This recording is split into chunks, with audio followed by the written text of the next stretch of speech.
आज की कहानी है बहू मेरा बेटा शराब पीता है तो समझाती क्यों नहीं। दोस्तों, कहानी शुरू करने से पहले अगर हमारे चैनल को सब्सक्राइब नहीं किया हो तो कर लीजिए ताकि आपके पास पहुंचे हर रोज नया वीडियो। आरती कल रात को विशाल और अजय कितने बजे घर लौटे थे? आरती की सास ने कड़क आवाज में पूछा।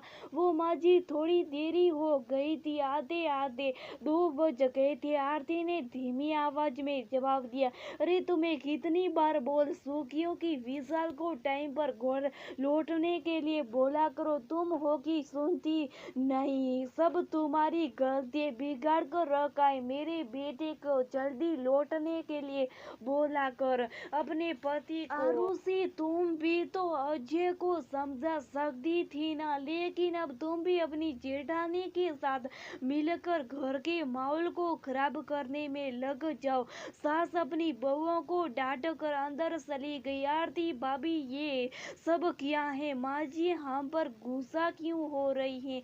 आरुषि अभी 4 महीने पहले घर में छोटी बहू बनकर आई थी।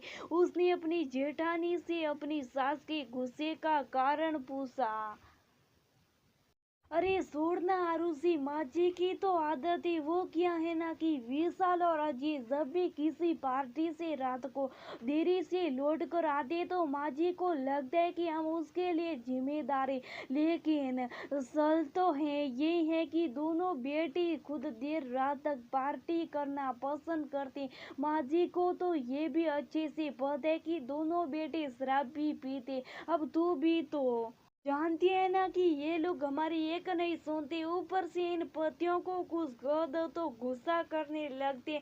और इधर से माँ जी अक्सर मेरे कंधे पर रखकर बंदूक चलाती है।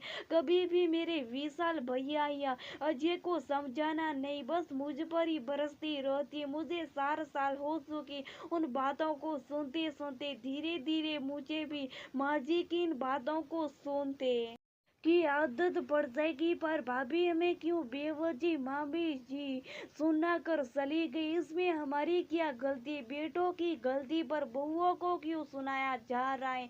अरे सल छोड़ना, इस घर में ऐसे ही चलता है। इतना कहकर दोनों आरती और आरुषि काम में लग गई। इसी तरह कई बार सास ने बहुओं को निशाना बनाकर कितनी बातें सुनाई। घर में नॉन वेज खाना ना तो कभी बनता था और ना ही लाया जाता था, लेकिन विशाल और अजय को नॉनवेज खाना बहुत पसंद था। दोनों भाई अक्सर बाजार जाकर खा लिया करते थे। इसके लिए भी बहुओं को ही दोषी ठहराया जाता। आरुषि से ये सब बर्दाश्त नहीं हो रहा था। एक दिन तो हद ही हो गई। सासू माँ आरती और आरुषि को कहने लगी, तुम दोनों अपने अपने पतियों को शराब पीने से रोकती क्यों नहीं? उनको मांसाहारी खाना खाने के लिए मना क्यों नहीं करती? मैंने कभी नहीं देखा कि तुम दोनों ने कभी उनको समझाया। थोड़ी सी भी समझ नहीं है तुम दोनों में। मुझे पता चल गया कि अब अजय भी बड़े भाई विशाल की तरह सिगरेट पीने लगा। आरती से तो इतने सालों में कुछ हुआ नहीं। कम से कम आरुषि तुम भी तो कोशिश कर सकती हो या नहीं?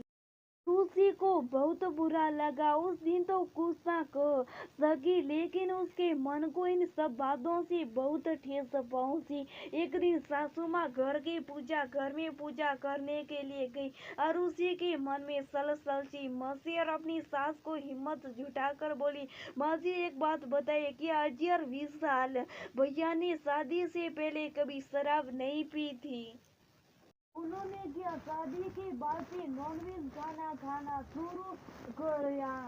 क्या ये सब हमारे आने के बाद से शुरू हुआ? आप सब सच बताइए। जब इस समय मंदिर में खड़ी है, झूठ बोलना सही ना होगा। आरुषि की बात सुनकर सासू माँ एक शब्द भी बोल ना सकी। माँ जी आपकी खामोशी मुझे बहुत कुछ कर रही है। आप अपने बेटों की आदतों से अच्छे से वाकिफ हैं।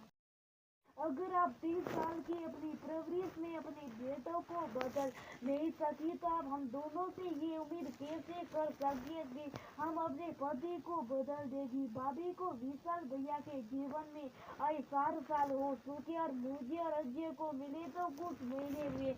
आपको नहीं लगता कि हम पर जो कटाक्ष करती है वो असल में हमारे लिए सही नहीं है? अगर हम बहुओं से कोई गलती हो तो आप हमें 100 बार भी गुस्सा कर सकते हैं, लेकिन भगवान के लिए हमें इस बात का दोष ना दे कि हमने आपके बेटों को बिगाड़ा। एक पत्नी कभी नहीं सहेगी कि उसका पति सिगरेट शराब पिए। हम भी आपकी तरह घर की सुख शांति चाहती हैं। अपनी बेटों की गलतियों की सजा हमको ना देकर अपनी बेटों को समझा देगी तो सही होगा। सासू माँ का अहम दावर था, बहुत सी तीखी और कड़वी, लेकिन सच्ची बात सुनकर माँ जी ने कोई उत्तर नहीं दिया और प्रभु पूजा में विलीन हो गए। अब उनसे उम्मीद तो है कि अब भविष्य में अपने मन की भड़ास निकालने के लिए आरती या आरूसों को निशाना नहीं बनाएगी।